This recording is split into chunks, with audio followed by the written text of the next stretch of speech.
Chapter 09 Negotiating with the Goblins. I glanced at the goblin.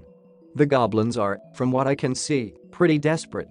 They are on guard, weapon in hand, and are politely calling out to me. Unfortunately, many seem to have run away already. But as expected of the leader, he looks me straight in the eye, straight at me. Alright. I feel some intelligence from this one. Might be able to talk properly. Will my voice reach? I tried attaching thought to the spoken words and sending them to Goblin. Should I say, pleased to meet you? I am the slime, Rimuru. The goblins began murmuring among themselves. Were they surprised that a slime spoke? Or so I thought, but, among them, a few wearing plain clothing threw away their weapons. I don't really get it. Guga, oh strong one. We very understand your great power. We beg, lower your voice. Mew? Were the thoughts I attached too strong? So I guess telepathy is a no-go. They'd just be more afraid. My bad.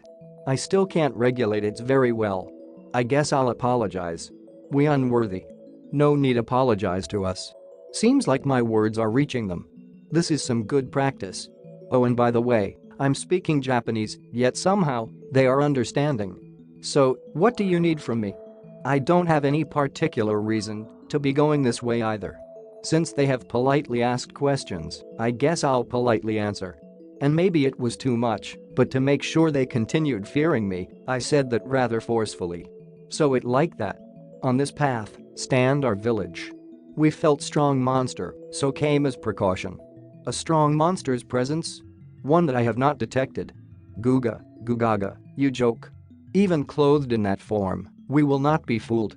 It seems like they've completely got the wrong idea. Warning. The one who's mistaken is Rimuru. They are completely convinced that a powerful monster took the shape of a slime. As would be expected from goblins, who are famous for being low-ranking monsters. After talking to the goblins for a while, it seems like I'll be imposing on their village. That is, it seems like I'm staying over. Though they look shabby, it seems they have a big heart. And though I don't need to sleep, taking a break might be a good idea. With that thought, I decided to accept the offer and go to their village. We discussed many things. That the god they worshipped had recently disappeared. That, along with his disappearance, various monsters begun moving. That the number of powerful adventurers had increased. And so on. And, during the conversation, I finally became able to clearly hear their words. That I can probably attribute to having gotten used to listening with magic perception. It's probably a good thing I practiced with goblins before talking to people. Such was the conversation in the company of goblins. The village is where? Is what I wanted to say, considering how dirty it was. After all, I hadn't expected goblin dig up their dens. Even so, they guided me to the best-looking building. The roof was made of rotting straw, and so was full of holes. The walls were just piled plywood. By my world's standards, even slum housing is preferable. That's how bad it was. We apologize for making you wait, honored guest. A goblin said while entering the structure. The goblin leader who had been showing me around until now then moved to attend to this one. Don't mind it. I hadn't been waiting that long. I tried to respond with the best business-like smile I could foster. Of course, the best slime smile possible. They say that a single smile can turn negotiation in one's favor. Got to say, even I am susceptible to that skill. Not that I know what we are negotiating about. We humbly apologize for the inability to provide better accommodations. I currently have the pleasure of serving as this village's chief. Having said that, the goblins placed before me a tea-like drink. Which I have to admit, was rather surprising. I sipped the tea. To the onlookers, it probably looked like I toppled the cup over. It had no taste. Which was obvious, considering I had no taste buds. Whether that was a good thing or not I don't know. After checking the ingredients, I confirmed that it was not poisonous. Moreover, I could feel their sincere attempt at hospitality from this cup. So, for what reason have you gone out of your way to invite me here? I went straight to the point. Let's become friends with a fellow monster. It probably wasn't that kind of benevolent reason. Although the chief tensed and began to tremble, he seemed to have steeled himself and proceeded to ask. And this is what he said, if I may, you are aware of the recent increase in activity among the monsters, correct? That I heard on the way here. We have lived till now peacefully due to the protection from our god. However, he seems to have hidden himself about a month ago. Due to his disappearance, the nearby monsters have begun invading these lands. We, ourselves, did not welcome their incursion and responded with force, but our forces, HMMMM. Would the god be Voldora? Fits time-wise. In any case, it seems the goblins want my help. I understand your request. However, being a slime, I doubt I can live up to your expectations. Hahaha, how modest. A slime could never radiate such strong demonic aura. We are not so presumptuous as to try guess at why you have taken that appearance, but we are aware you are a named monster, are you not? Demonic aura, he said. What's that? I don't remember emitting that, so I tried to observe myself with magic perception. There was some kind of ominous aura drifting about me. Ugh, I should have noticed it when mimicking monsters or trying out body armor, how embarrassing. This feels just like walking down Main Street with your fly wide open. The cave's high magical energy concentration probably confused my senses. But this is no good. Totally out of the question. Now, I finally understand the monster's fear of me. What monster would want to make an enemy of this dangerous-looking guy? No idiots getting fooled by appearance here, kind of thing. Welp, phew. As expected of the chief, thou understands? It was obvious, your grace. Your wondrous persona cannot be hidden. I see, I was found out. Thou seems to be a promising bunch. I'm getting carried away, aren't I? Let's play along with their misconceptions and manipulate them a bit.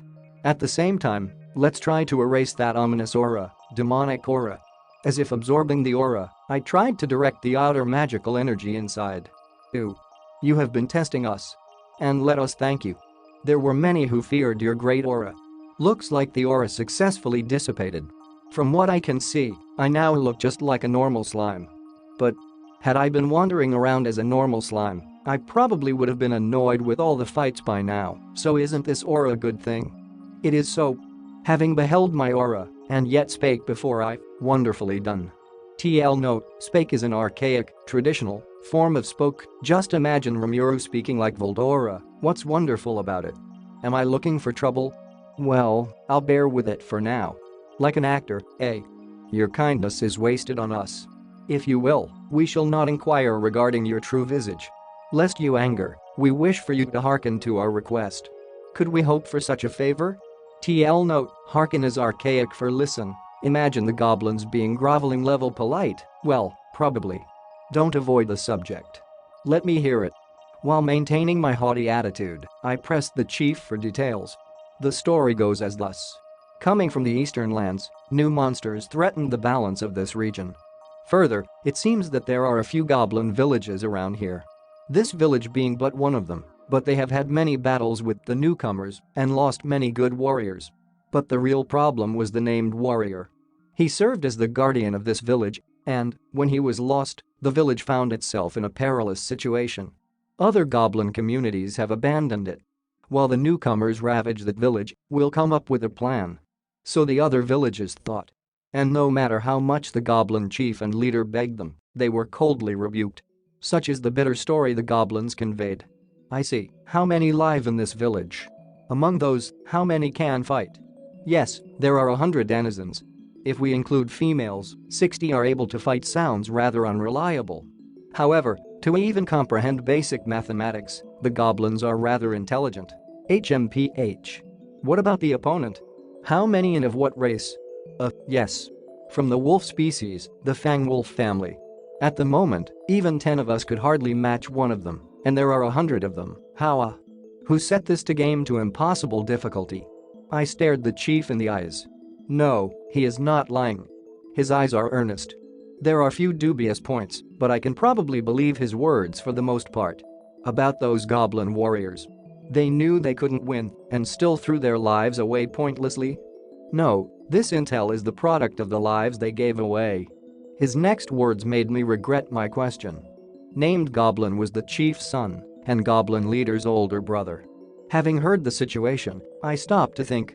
Without a word, the chief awaits my decision. Did I just see a tear in his eyes? Probably just imagined it. Tears don't suit monsters. Arrogance does. That's the proper appearance of the feared monsters. Chief, there is but one thing I wish to confirm. If I save this village, what be my reward? What will they do for me? Not that I wouldn't do this without a reward. But we're talking about 100 enemies as strong as 10 goblins each. This will be no walk in the park. If I mimic the black serpent I can probably manage, but it's not a deal I can just easily accept.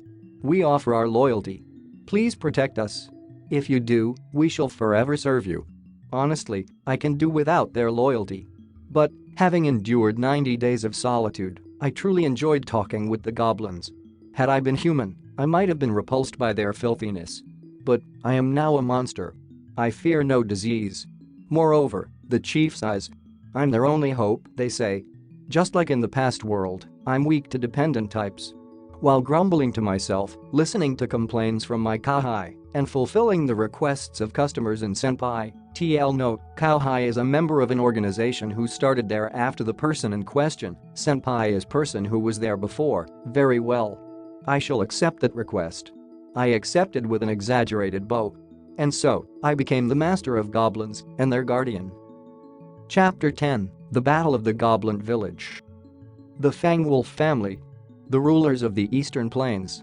The cause of many headaches among the traders from Eastern Empire and other countries bordering the Jura forest. Each is a C-rank monster and could easily devour a negligent adventurer. However, they were mostly feared as a pack. When gathered, they move like a single entity, capable of organized attack.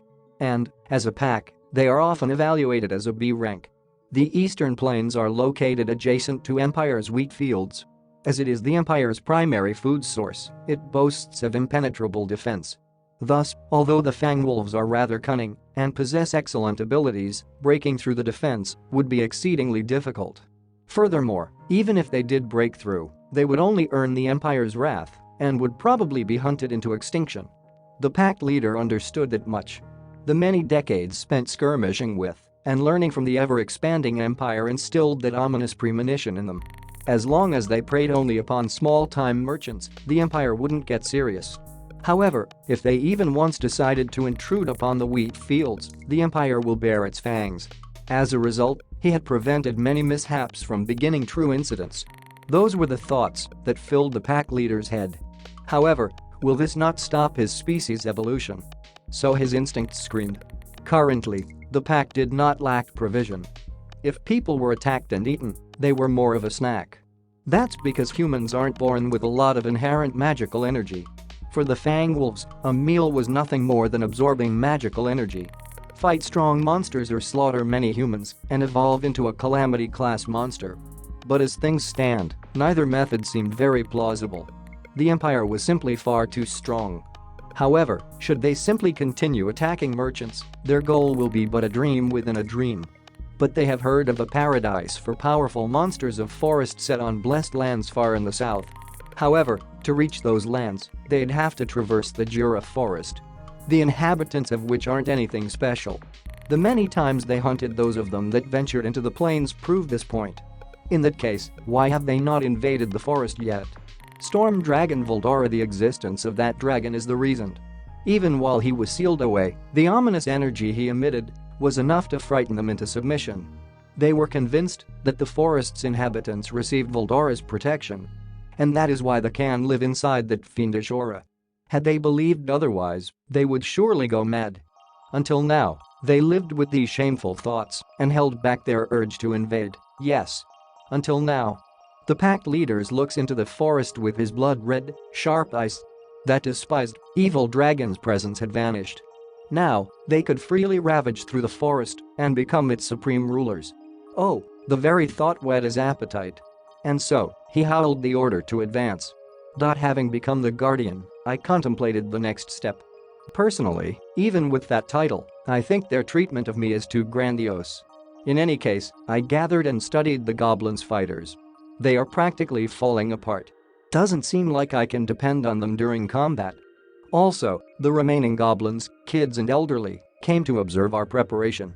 No reinforcement from other tribes either.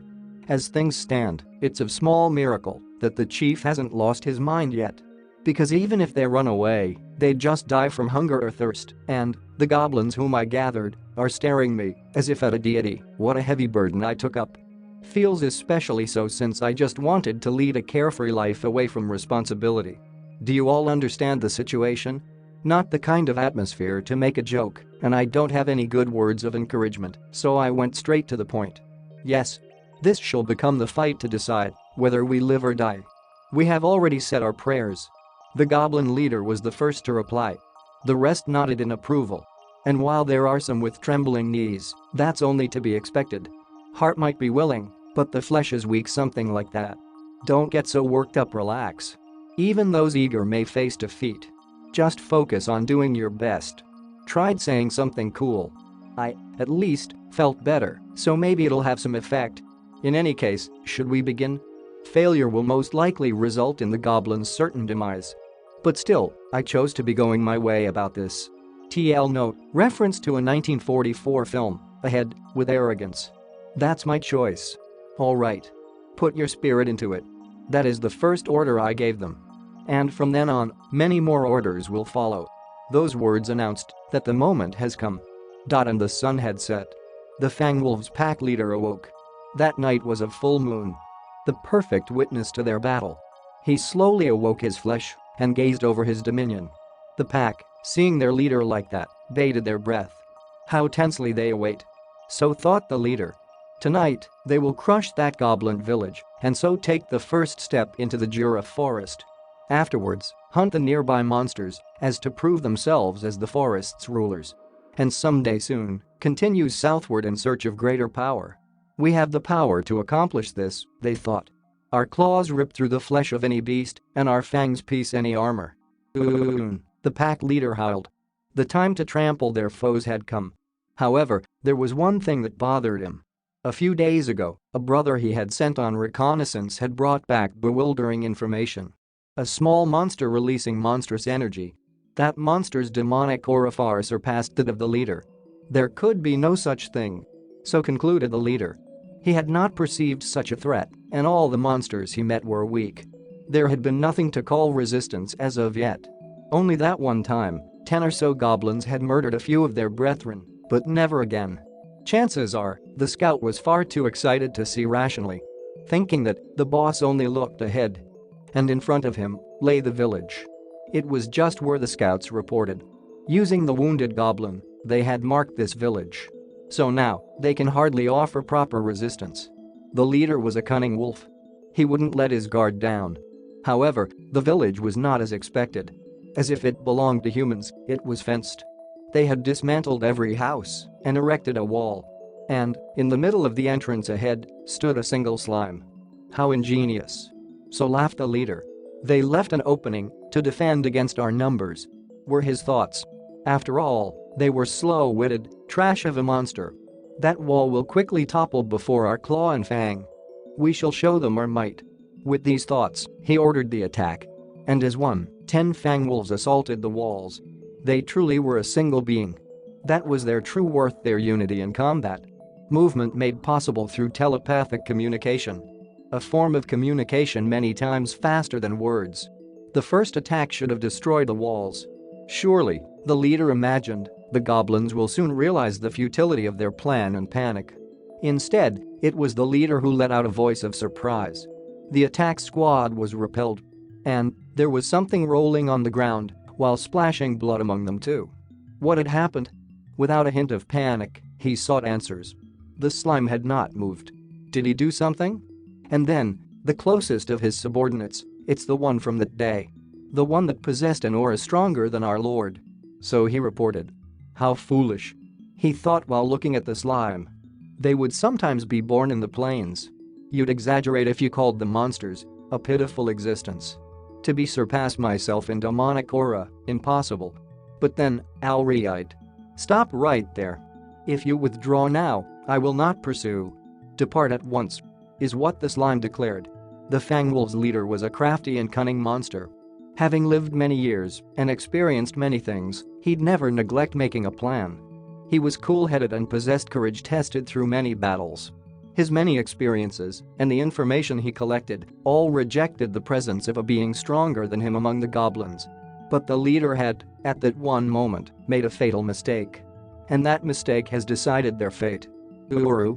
Garu. Miserable existence. I'll pulverize you. He ordered the attack. Wow, that was a surprise. Didn't think they'd attack so suddenly. I thought we'd start with a conversation, now all my lines went to waste. All the practice gone to waste. I even practiced during break. The first order I gave was to be guided to the wounded. Well, even if I add 10 or so more to the 60, the odds won't change all that much. However, being idolized and all kind of makes me want to do all I can. They were placed in a rather large but filthy-looking building. So about the wounded. They seem to have received some first aid, but will surely die as things stand. What deep wounds. Ripped open by claw and fang, and their wounds had festered. Have to go all out here. And so, I absorbed the closest one. And, having dressed the wounds, spit him out. The village chief seemed to have been trying to say something, stuttering, actually, for a while, but I ignored him. And, going through every patient, I repeated the process. After many patients, I finally looked back at my handiwork. For some reason, the goblins were all prostrating themselves before me. What the hell are they doing? In any case, it seems they thought I had healed them with some inherent restorative power. Since that reaction was unpleasant, for the remaining wounded I spit the medicine out and treated them right there. And so, some time was spent on healing. Having finished medical treatment, I relayed next orders. The next thing to do would be to build a wall. Cutting down trees to build it would also be good, but we may not have enough time. Have to do with what we have. So without a hint of hesitation, we destroyed houses and recycled them into walls. One that would circle around the entire village. And while we were building, I sent out the brightest goblins, armed with bows, to scout. The enemy are wolves, so they have an excellent sense of smell, so I made sure to tell the scouts to avoid reckless action. Their resolve is impressive, even at the cost of my life. That's the kind of aura they emit. Don't they love to exaggerate? The wall was finished on the evening the day after I arrived. I put on some finishing touches. Right, I increased its durability with my spider's thread. And by the way, I didn't forget to place a trap using steel thread either. Wouldn't it be great if they blindly attacked the walls? They'd be cut to pieces. After this fight, definitely can't forget to go around collecting components. And at the front, we left an opening. Here, I'll place some sticky thread and that will be it for preparations. Now, all I can do is wait for the scouts. About that time, the goblins I treated started waking up. Having them touch my body, I confirmed their condition. Seems like the restorative pills are pretty serious stuff. I thought they'd need to be treated many times, but it seems to have been super effective. What a pleasant surprise. Then, we had gathered the remaining wood at the center of the village and started a fire. Kind of like a campfire, except without the merry faces. We have to stay on guard the whole night. As I don't need sleep, I naturally offered to stay on watch, but there could be no such thing. We can hardly allow Rimuru-sama to further exert yourself. As he said, we shall stay watch. Please rest, Rimuru-sama. That's right. As they said, came all the responses. And I appreciate the sentiment, it's just these guys are probably so much more tired than I am. Nothing I can do, I guess. So we decided to keep a lookout on rotation. In the dead of the night, the scouts had come back. The wolves had begun to move, so they reported. They had some wounds, but all returned alive. I used to think they were filthy and ugly monsters. But I grew sympathetic to them over these 2 days. In prayers, each and every one of them wished for these battles to end. Those were my thoughts as I set up the sticky thread and stood at the gate. The battle began with the Fang Wolves' attack. I was worried if the gate would hold, but the wolves cannot mount an attack that would penetrate them. Seems like the traps were effective as well. At least that went well. For now, I'll reite. Stop right there. If you withdraw now, I will not pursue. Depart at once, is what I called out. And I was completely ignored. The wolves moved at once and begun assaulting the gate from all direction. Well, it can't be helped. Hopefully things will proceed according to plan. Having predicted this outcome, I left small openings in the fence. An arrow slit.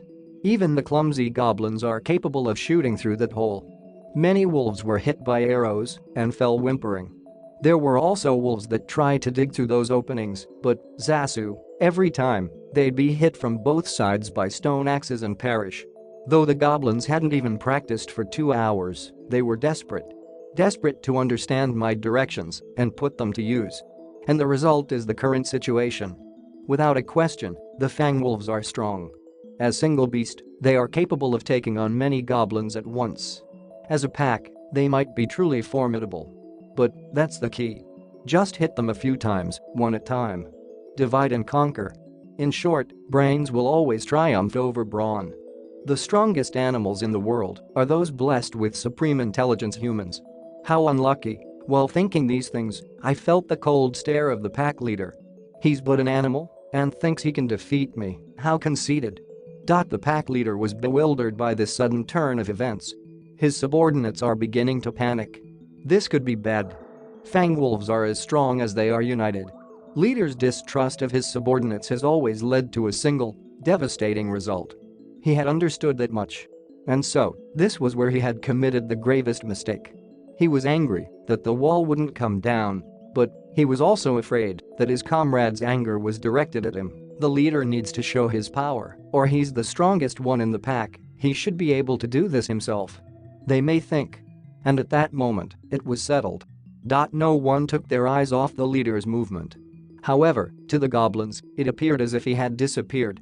For me, he moved as if in slow motion. It all went according to plan. I've thought up quite a few scenarios, and the battle had played out according to one of those. As you'd expect from beasts. They'd never triumphed over a human.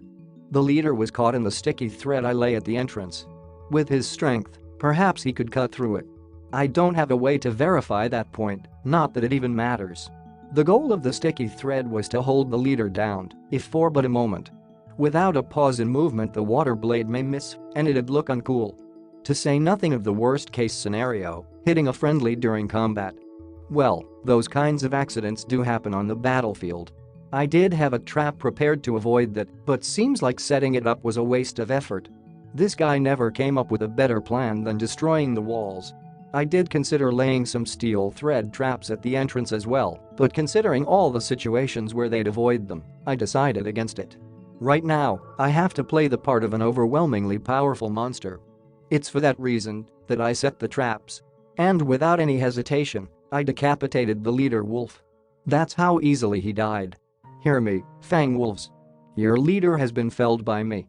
I give you a choice. Servitude or death. So, how will they respond?